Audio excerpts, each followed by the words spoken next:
بسم الله الرحمن الرحيم الحمد لله والصلاة والسلام على رسول الله وعلى آله وصحبه أجمعين. Assalamu alaikum wa rahmatullahi wa barakatuh. Donc comme annoncé sur la page, Inch'Allah, tous les soirs à 20h, Inch'Allah, pour environ une demi-heure, vous aurez sur la page de la mosquée donc des lives. On va se relayer, moi et Sheikh Uqbi. Donc moi aujourd'hui, lui demain, moi après-demain, et ainsi de suite, Inch'Allah, pour des lives. Donc moi, le sujet que je traiterai, Inch'Allah, ce sont les hadiths de Sahih al-Bukhari, Kitab Fada'il al-Qur'an. Donc nous avons le livre numéro 66 de Sahih al-Bukhari, qui est les vertus du Coran. Donc de nombreux hadiths du prophète sallallahu alayhi wa sallam liés au livre d'Allah subhanahu wa ta'ala. Donc ça va nous permettre de découvrir et d'avoir des connaissances sur le livre, sur le Coran al-Karim. Donc le mois de Ramadan, c'est le mois du Coran. Donc on va découvrir ce livre parce que malheureusement, beaucoup de musulmans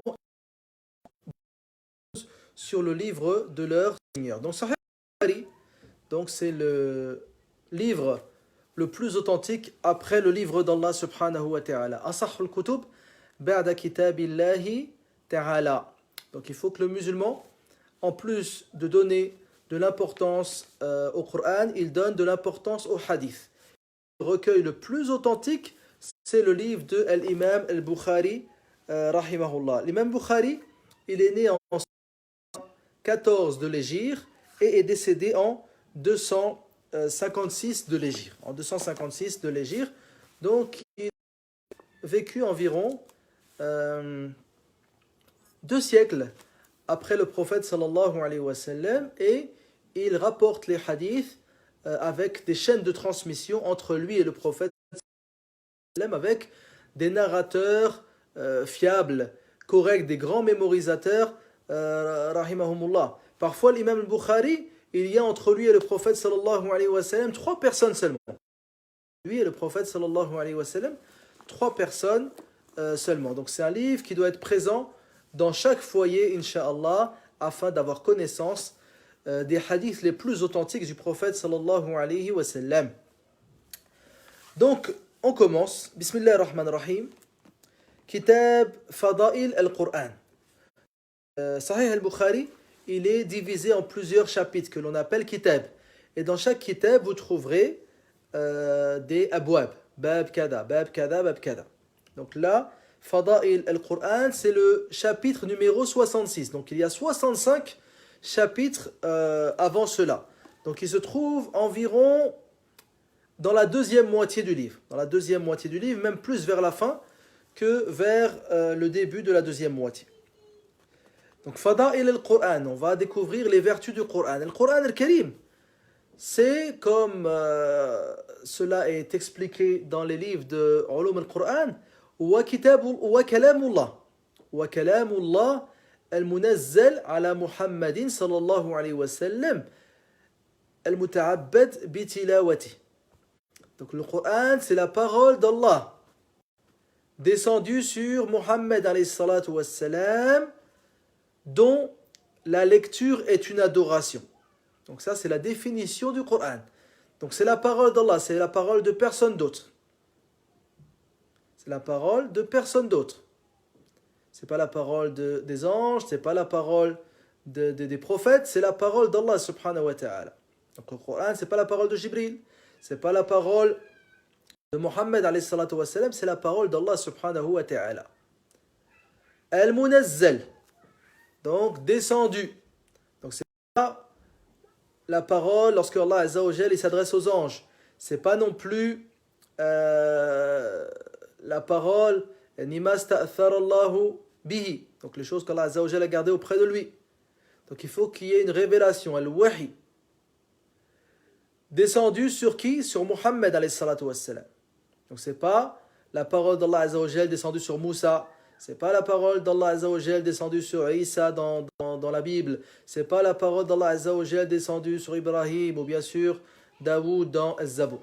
Donc c'est la parole d'Allah Azza wa Jal descendue sur Muhammad alayhi salatu wassalam. Ensuite, on dit al-muta'abbad bi tilawatihi, dont la lecture est une adoration. C'est-à-dire que, par exemple, lorsque tu récites le Coran al-Karim, c'est une adoration. Tu es récompensé pour chaque lettre que tu prononces. Dans le hadith, le prophète sallallahu alayhi wa sallam nous dit Man qara'a harfan min kitabillahi falahu bihi hasanah wal hasanatu bi'ashri amthaliha la aqul alif lam mim harf walakin alifun harf wa lamun harf wa mimun harf. Celui qui lit une lettre du livre d'Allah lui sera inscrite une bonne action et cette bonne action sera multipliée par 10. Ensuite, il nous dit, je ne dis pas que alif, lam, mim est une lettre, mais alif est une lettre, lam est une lettre et mim est une lettre. Donc ça, c'est seulement pour le Coran al-Karim. Donc à chaque lettre que tu prononces, tu es récompensé. À chaque page que tu prononces, tu récites, tu es récompensé. À chaque hizb que tu récites, tu es récompensé. Donc ça, c'est seulement pour le Coran al-Karim. Également, par exemple, la prière, elle n'est valable qu'avec le Coran al-Karim. Al-Fatiha.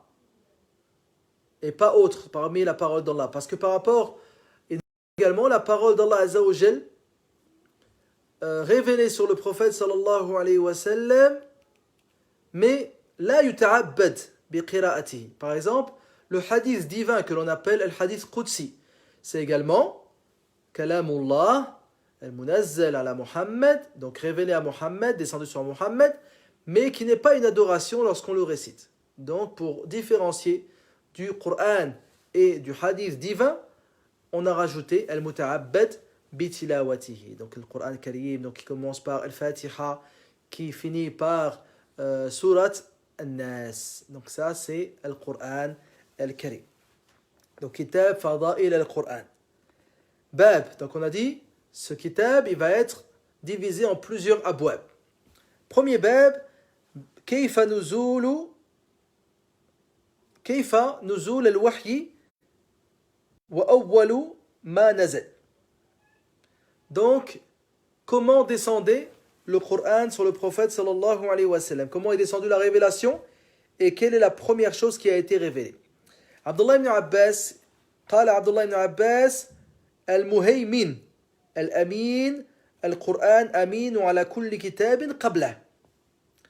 Donc dans le Coran al-Karim, Allah Azza wa Jal nous a décrit le Coran en nous disant qu'il est muhaymin. Allah Azza wa Jal dit إنا أنزلنا إليك الكتاب بالحق مصدقا لما بين يديه من الكتاب ومهيمنا عليه فاحكم بينهم بما أنزل الله. Allah Azza wa Jal dit, on a fait descendre sur toi un livre, bilhaq, avec la vérité, musaddiqan lima bayna yadayhi, qui vient confirmer les livres précédents, wa muhayminan alayh, muhayminan, c'est-à-dire amin, c'est-à-dire le Coran al-Karim, il juge les livres précédents, c'est-à-dire tout ce qu'il y a dans les livres précédents conforme au Coran al-Karim, c'est la vérité.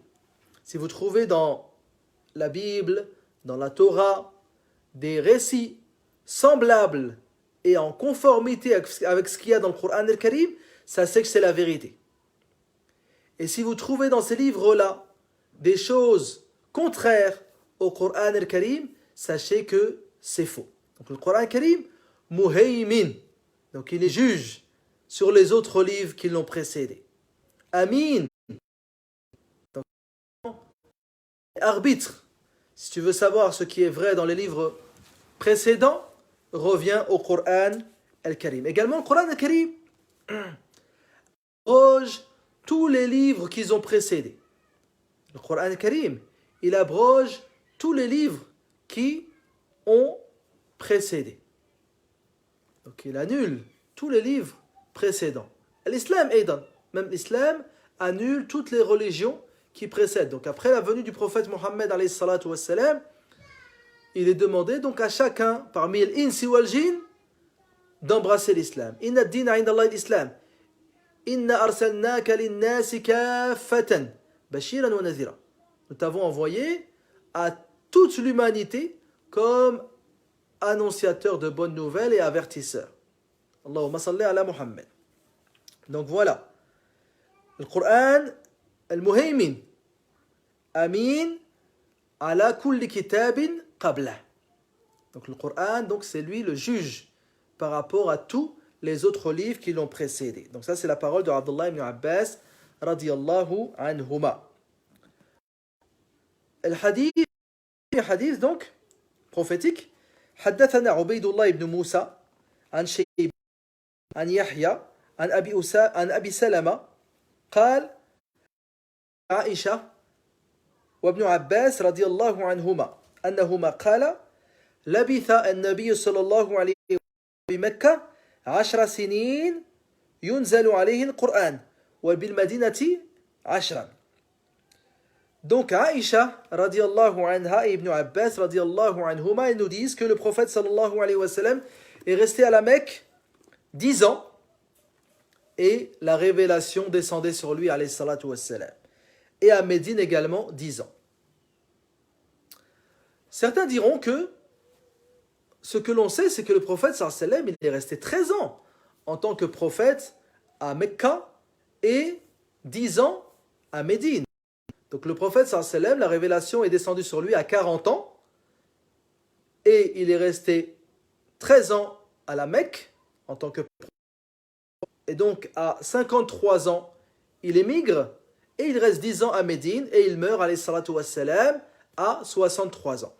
Dans ce hadith, Aïcha et Ibn Abbas nous disent qu'il est resté à la Mecque 10 ans et la révélation descendait sur lui. Les savants, rahimahumullah, ils ont deux explications à cela. Première explication, c'est que à la Mecque, il y a eu des périodes où il y a eu une interruption de la révélation. Par exemple, lorsque la première révélation a eu lieu dans la grotte de Hira, les 5 premiers versets de Surat Al-Alaq ont été révélés. Ensuite, il y a eu Surat Al-Muddathir, Ya ayyuha al-Muddathir qum fa'anzir. Ensuite, il y a eu une coupure de la révélation pendant un long moment. Donc certains, ils ont dit, si on accumule toutes ces coupures de révélation, on arrive à ce moment-là à 3 ans de rupture et ça fait 10 ans. 10 ans à la Mecque, pendant lesquels la révélation descend sur le prophète alayhi salatu, et 10 ans à Médine, ça il n'y a aucun problème. Une autre explication à cela, c'est que les Arabes, parfois, ils arrondissent. Parfois, les Arabes, ils arrondissent. C'est-à-dire, si c'est 13 ans, ils disent 10 ans. Comme par exemple, on peut trouver, parfois, on nous dit Al-Arba'in al-Nawawiyya, alors qu'il y a 42 hadiths. On va trouver, par exemple, beaucoup de livres sur lesquels on dit Al-Arba'in al-Arba'in, alors qu'il y a un peu plus ou un peu moins. Donc ça, ils ont arrondi. Ils ont dit 10 ans, alors qu'en réalité, c'est 13 ans. À la kulli hal, à savoir ici, on découvre la durée pendant laquelle est resté le prophète sallallahu alayhi wa sallam. Donc le prophète sallallahu alayhi wa sallam, à 40 ans, la révélation lui est venue pour la première fois dans la grotte de Hira, les 5 premiers versets de Surat Al-Alaq. Et pendant 13 ans, donc, la révélation descendait sur le prophète sallallahu alayhi wa sallam. Et ensuite, il a émigré à 53 ans, il est resté à Médine pour décéder alayhi salatu wa sallam à l'âge de 63 ans. Allahumma salli ala Muhammad wa ala ali Muhammad kama sallit ala Ibrahim wa ala ali Ibrahim innaka hamidun majid. Donc ça, on en déduit donc comment a eu lieu la révélation. Le deuxième hadith. حدثنا موسى ابن إسماعيل قال حدثنا معتمر قال سمعت أبي عن أبي عثمان قال أنبئت أن جبريل أتى النبي صلى الله عليه وسلم وعنده أم سلمة فجعل يتحدث فقال النبي صلى الله عليه وسلم لأم سلمة من هذا أو كما قالت هذا دحية فلما قام قالت والله ما حسبته إلا إياه حتى خطبة النبي صلى الله عليه وسلم يخبر خبر جبريل أو كما قال أبي قلت لأبي عثمان ممن سمعت هذا قال من أسامة بن زيد. Donc le deuxième hadith Abu Uthman, donc il a entendu Oussama ibn Zayd, radiallahu an, dire que Jibril est venu au prophète sallallahu alayhi wa sallam. Jibril est venu au prophète sallallahu alayhi wa sallam et il y avait Salama qui était présente, la mère des croyants, radiallahu anha. Et Jibril a commencé à parler au prophète sallallahu alayhi wa sallam. Et à la fin, ou bien même en plein milieu, le prophète a dit à Salama, qui est cet homme? Et elle a dit, Hada Dihya. Donc Dihya ibn Khalifat al-Kalbi, un célèbre compagnon. Elle a dit, c'est Dihya. Et lorsque l'homme est parti, donc, elle a dit, Wallahi ma hasibtuhu illa iyyah. Wallah, je pensais que c'était Dihya ibn Khalifa al-Kalbi. Jusqu'à ce que le prophète sallallahu alayhi wa sallam, il fasse une khutbah que Jibril lui est venu et lui a dit telle ou telle chose qu'elle a entendu de cet homme qui ressemble à Dihya. Donc Jibril alayhi salam, lorsqu'il descendait au prophète sallallahu alayhi wa sallam, il ne descendait pas sous son apparence. Il descendait sous l'apparence d'un homme parmi les Sahaba qui s'appelle Dihya ibn Khalifat al-Kalbi, qui était connu radiallahu an pour sa beauté. Il était connu pour sa beauté. Donc il ne venait pas sous son apparence, il venait sous l'apparence de Dihya ibn Khalifa al-Kalbi radiallahu an. Donc les anges ont pour particularité le fait qu'ils peuvent apparaître sous apparence humaine. Les anges, ils peuvent apparaître sous apparence humaine. Cela est présent même dans Surat Maryam. Lorsque فَتَمَثَّلَ لَهَا بَشَرًا سَوِيًّا, Jibril il est apparu à Maryam comme un homme parfait. Pareil ici, Jibril, il apparaissait au prophète sallallahu alayhi wa sallam, même dans le hadith de Jibril, il n'est pas apparu sous sa véritable apparence. Il est apparu sous l'apparence d'un homme shadid, bayad al-thiyab, shadid al-sha'r, la ya'rifu minna ahad, la yura alayhi athar. Il est l'apparence d'un vêtement très blanc, aux cheveux très noirs, on ne voyait pas sur lui l'apparence d'un voyageur. Donc ici, il est apparu sous l'apparence de Dihya ibn Khalif al-Kalbi. Et il y avait Salama qui était présente. C'est-à-dire que parfois, donc, la révélation venait au prophète sallallahu alayhi wa sallam et il y avait certains compagnons qui étaient présents et ils ne savaient pas que c'était Jibril qui venait à lui, alayhi salatu wa sallam. Donc les anges, alayhi salam, ils apparaissent parfois au prophète sallallahu alayhi wa sallam sous apparence humaine. Les savants ils disent car l'homme ne pourrait pas supporter de voir les anges sous leur réelle apparence.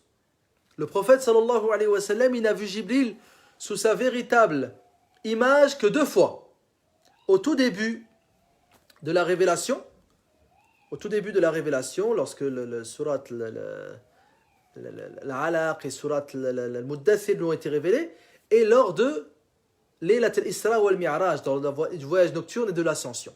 2 fois seulement, le prophète sallallahu alayhi wa sallam, il a vu Jibril sous sa véritable image. Tout le reste, il lui venait sous l'apparence de Ibn Khalifa al-Kalbi. Le troisième hadith, حدثنا عبد الله بن يوسف قال حدثنا الليث قال حدثنا سعيد المقبوري عن أبيه عن أبي هريرة رضي الله عنه قال النبي صلى الله عليه وسلم ما من الأنبياء نبي إلا أعطي ما مثله آمن عليه البشر وإنما كان الذي أوتيت وحيا أوحاه الله إلي فأرجو أن أكون أكثرهم تابعا يوم القيامة. Le hadith qui suit, Abu Huraira radiyallahu an, il nous dit que le prophète sallallahu alayhi wa sallam a dit: il n'y a pas parmi les prophètes un prophète sans qu'il n'ait reçu des miracles qui sont cause de foi chez les gens.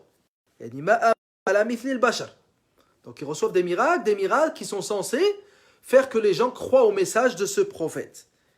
Et le miracle que j'ai reçu est une révélation qu'Allah Azza wa Jal m'a révélée, c'est-à-dire le Coran al-Karim.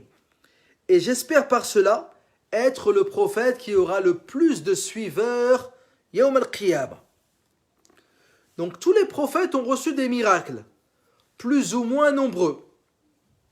Et tous les prophètes ont reçu également un miracle, on va dire, supérieur aux autres miracles. Par exemple, Moussa alayhi salam, le miracle qu'il a reçu au-dessus de tous, c'est ce qui s'est passé lorsqu'il a reçu, lorsqu'il est parti chercher les Bani Israël et qu'il s'est retrouvé face aux magiciens de Pharaon. Et chaque prophète, il reçoit un miracle spécifique à son époque. Donc, les magiciens de Pharaon, ils étaient très forts pour faire de la magie et de la prestidigitation. Et Moussa, il est venu avec une chose supérieure à tout cela. Même les magiciens de Pharaon, kharru sajidin, ils se sont prosternés. Qalu amanna bi rabbil alamin, rabbi Moussa wa Haroun. En voyant le miracle de Moussa, ils se sont prosternés, ils ont dit on croit au Seigneur de l'univers, au Seigneur de Moussa et de Haroun. Pourquoi? Parce que c'était supérieur à tout ce qu'ils avaient pu voir comme magie. Et ils ont vu que c'était au-dessus de toutes les ruses qu'ils avaient. C'était au-dessus de la magie. Donc eux, ils étaient, on va dire, spécialistes en magie, et ils ont vu que c'était au-dessus de toutes les astuces des magiciens, et que cela ne pouvait provenir que d'Allah subhanahu wa ta'ala. Isa alayhi salam, à son époque, il y avait la médecine qui était, on va dire, à son apogée pour l'époque. Et Isa, il est venu avec des choses supérieures. Il guérissait le lépreux. Il redonnait la vue à l'enfant qui naît aveugle. On appelle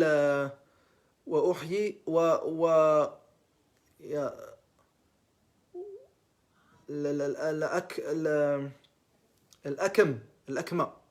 Donc celui qui naît l'akma, celui qui est né aveugle. Et l'abras, c'est celui qui est lépreux. Également, il redonnait vie aux morts. Donc, Allah Azza wa Jalla lui a donné ces miracles par rapport à son époque. À l'époque du prophète sallallahu alayhi wa sallam, les Arabes, c'était des gens connus pour leur poésie, connus pour leur éloquence, connus pour leur manière très belle de s'exprimer. C'était connu à l'époque du prophète alayhi salatu wa sallam. Les Arabes, dans la péninsule arabique, ils étaient connus pour cela. Allah Azza wa Jal a donné au prophète sallallahu alayhi wa sallam le Coran al-Karim avec une éloquence supérieure à tout cela, avec une tournure de phrase supérieure à tout ce que les Arabes pouvaient connaître. Supérieure à tout ce qu'ils pouvaient connaître, afin que les Arabes, justement, ils reconnaissent la supériorité du Coran et croient en cela. Donc, Allah Azza wa Jal, il donne à chaque prophète un miracle qui est censé, on va dire, être supérieur à tout ce que connaissent les gens à cette époque-là. Donc pour Moussa, la magie, pour Isa alayhi salam, la médecine, et pour le prophète sallallahu alayhi wa sallam, donc l'éloquence et la poésie et la littérature et les belles tournures de phrases. Donc le prophète sallallahu alayhi wa sallam, il a reçu le Coran al-Karim. Il n'a pas reçu que cela, mais on va dire c'est le plus grand miracle du prophète alayhi salatu wa sallam. Donc il y a eu la fissure de la lune à la Mecque. Il y a eu également l'Isra ou al-Mi'raj, c'est un miracle.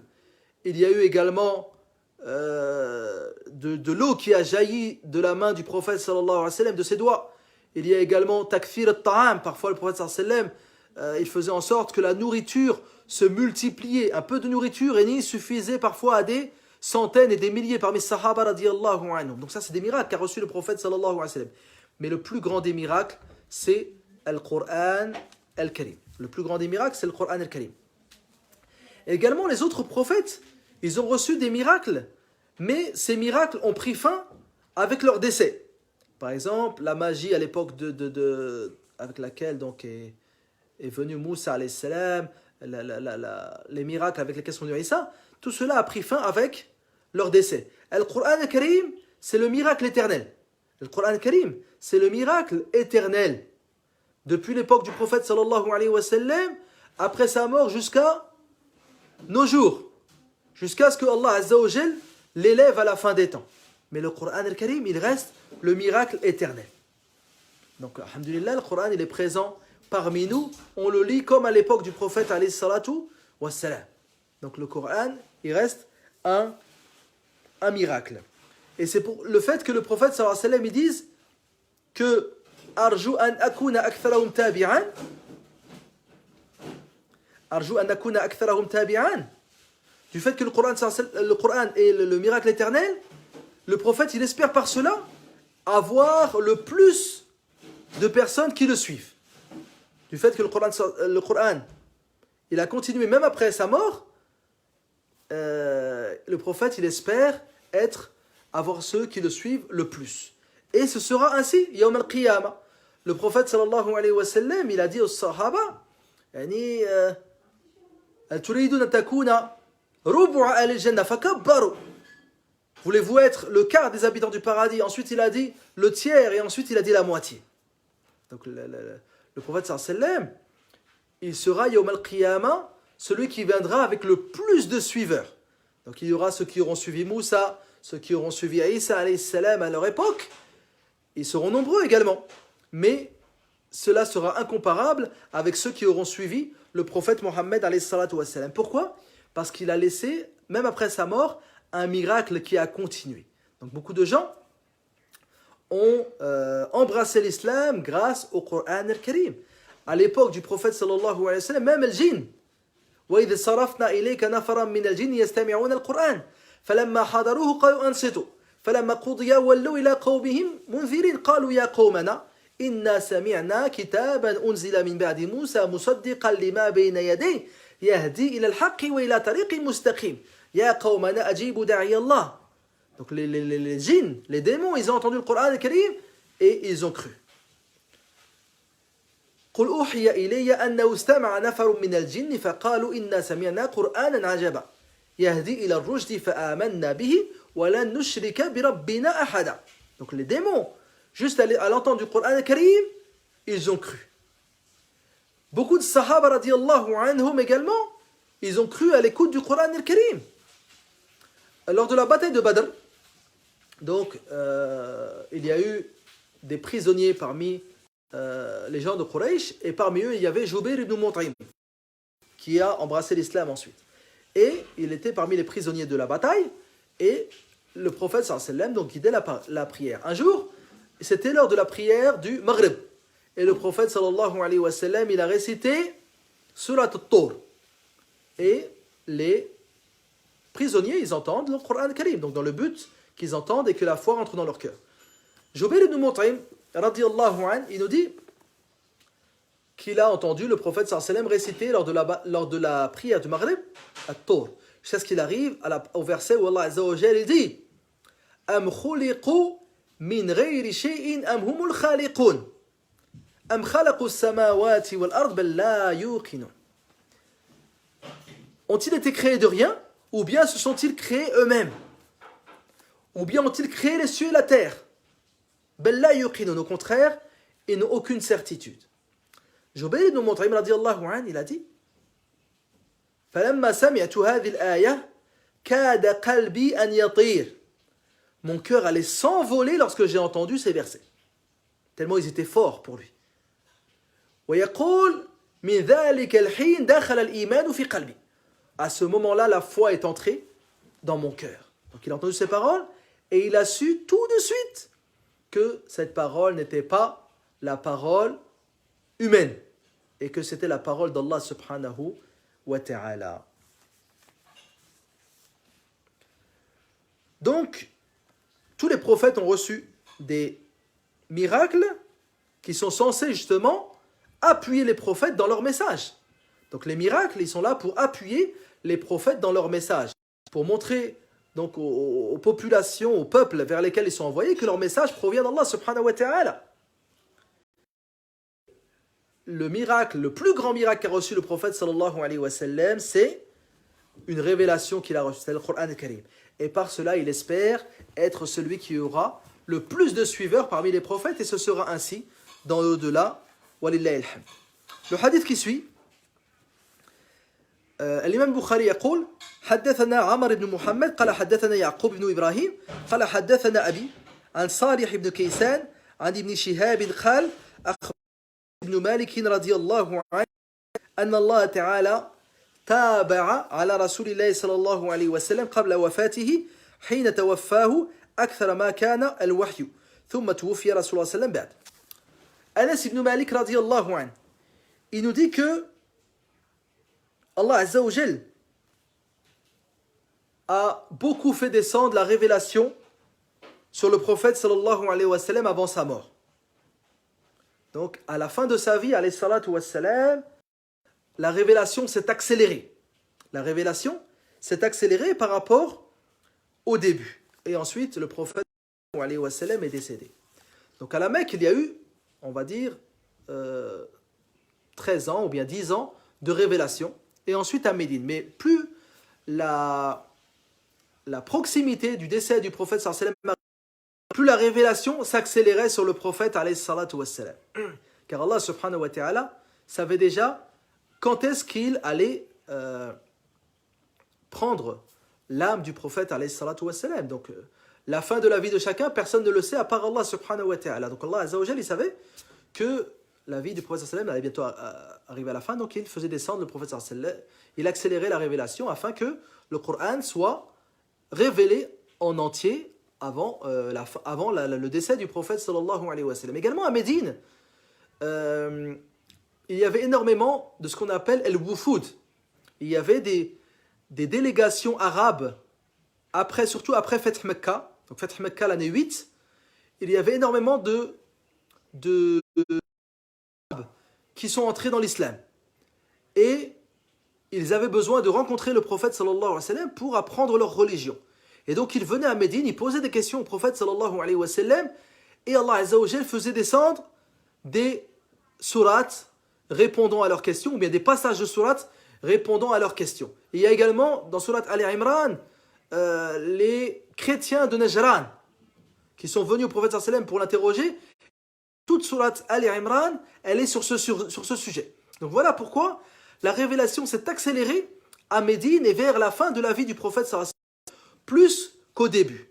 Donc si vous voulez savoir le rythme de révélation, sachez que on s'est approché de la mort du prophète sallallahu alayhi wa sallam, plus la révélation s'est accélérée. Plus la révélation s'est accélérée. Le hadith الذي بعده ونكتفي بهذا, donc le dernier hadith de ce bab, et on va se contenter de cela.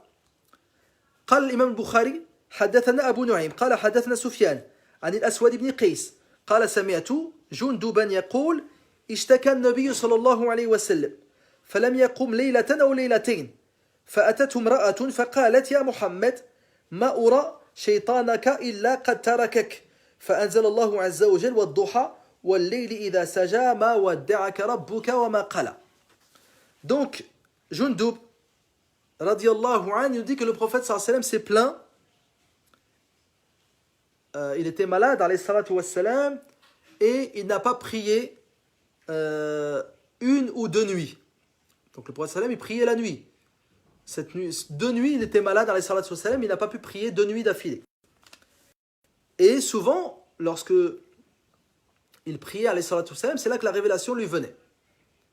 Donc lorsque la révélation n'est pas venue, Imra'atun, c'est qui cette femme? C'est la femme de Abu Lahab. C'est la femme de Abu Lahab et c'est la sœur de Abu Sufyan radiyallahu anhu. Umm Jamil. Donc c'était une femme qui était hostile, elle et son mari, au prophète sallallahu alayhi wa sallam. Allah azza wa jalla a fait descendre une sourate entière où il parle de lui et de cette femme. Tabbat yada abi lahabin wa tab ma aghna anhu maluhu wa ma kasab sayasla naran dhata lahab wa imra'atuhu cette femme, hammalata ou hammalatul hatab, celle qui portait du bois pour blesser le prophète sallallahu alayhi wa sallam. Donc elle est venue, elle a dit Ma'ura shaytanaka illa qad tarakak. Il a dit ton démon il t'a délaissé. Car donc elle pensait que le prophète sallallahu alayhi wa sallam était un devin, kahin. Donc souvent ils accusaient le prophète sallallahu alayhi wa sallam d'être sha'ir, d'être kahin, d'être sahir. Donc soit d'être un poète, soit d'être un devin, donc elle considérait le prophète sallallahu alayhi wa sallam comme un devin. Et que tout ce qu'il apportait c'était des démons. Et du fait qu'il n'a rien apporté pendant 2 nuits, elle lui dit Ma'ura shaytanaka illa qad tarakak. Ton démon qui vient à chaque fois à toi, il t'a délaissé. Et Allah Azza wa Jal, il a révélé à ce moment-là Wadduha wal-layli idha saja ma wadda'aka rabbuka wa ma qala. Par l'aube, ou bien par la matinée, pas de duha, par la matinée. Wal-layli idha saja. Et par la nuit, lorsqu'elle recouvre tout, ma wadda'aka rabbuka wa ma qala. Ton Seigneur ne t'a pas délaissé ni détesté. Donc pourquoi l'imam Bukhari nous cite ce hadith? Donc il le cite dans plusieurs chapitres. L'imam Bukhari, rahimahullah, parmi son habitude dans son livre Sahih, at-Takrar. Donc il cite parfois un hadith plusieurs fois, parfois une dizaine de fois dans son livre en fonction des chapitres. Donc ici, il nous dit Kayfa nuzul al-wahyi, comment la révélation descendait sur le prophète sallallahu alayhi wa sallam. Il veut nous dire ici que il y a des versets qui descendent directement sur le prophète sallallahu alayhi wa sallam. C'est-à-dire Allah Azza wa Jal fait descendre des versets sur le prophète sallallahu alayhi wa sallam. Et parfois il y a des versets qui ont des causes, comme ici. Donc Jamil, elle dit au prophète sallallahu alayhi wa sallam Ma ura shaytanaka illa qad tarakak. Et Allah Azza wa Jal fait descendre sur cela un verset. Donc, parfois il y a des causes que l'on appelle nuzul, les causes de révélation. Et les ulama rahimahumullah, ils ont écrit des livres fi asbab al-nuzul. Fi asbab al-nuzul. Il y a des livres sur asbab al-nuzul. Al-Lubab fi asbab al-nuzul de Al-Hafid ibn Hajar. Il y a un livre de l'imam Suyuti. Et il y a le Ujab. Bref, il y a énormément de livres où sont regroupés tous les versets qui ont été révélés au prophète sallallahu alayhi wa sallam pour une cause. Asbab al-nuzul. Comme ici. Donc, Jamil, elle dit au prophète alayhi salatu wa sallam Ma ura shaytanaka illa qad tarakak. Et Allah Azza wa Jal fait descendre aussitôt un verset pour réfuter cette parole. Allah Azza wa Jal n'a pas délaissé son prophète. Ma wadda'aka rabbuka wa ma qala. Donc on va se contenter de cela, Inch'Allah. Rendez-vous ensemble après-demain pour la suite des hadiths de Sahih al-Bukhari, Kitab Fada'il al-Qur'an. Demain, Inch'Allah, Sheikh Uqbi, à 20h pareil, donc fera un rappel autour du mois de Ramadan, Inch'Allah, tabaraka wa ta'ala, sallallahu ta'ala, nuwaffiqahu. Et également, donc, un dernier conseil, respectez, barakallahu fikum, les règles de confinement pendant ce jeûne, ne surtout pas sortir le soir, ne surtout pas se réunir également en famille.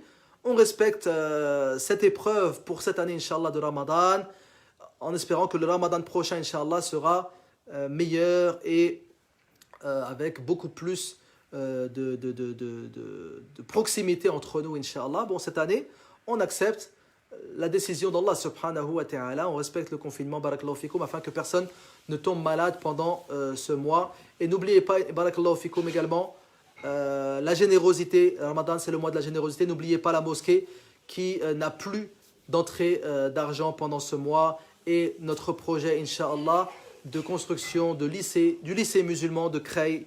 Donc n'oubliez pas cela, barakallahu fikum, comme on donnait les différentes années, on continue à donner cette année, même si la mosquée est fermée. Il y a des permanences à la mosquée, vous pouvez donner en main propre, il y a des virements à faire, il y a une collecte cotise up, toutes les choses sont facilitées, walillahi. Donc rendez-vous, Inch'Allah, après-demain. Barakallahu fikum ala. أسأل الله تعالى أن يتقبل منا الصيام والقيام وتلاوة القرآن. أسأل الله تعالى أن يوفقني وإياكم لكل خير. ربنا آتنا في الدنيا حسنة وفي الآخرة حسنة وقنا عذاب النار. اللهم صل وسلم وبارك على عبدك ورسولك محمد وعلى آله وصحبه أجمعين. وآخر دعوانا أن الحمد لله رب العالمين. السلام عليكم ورحمة الله وبركاته.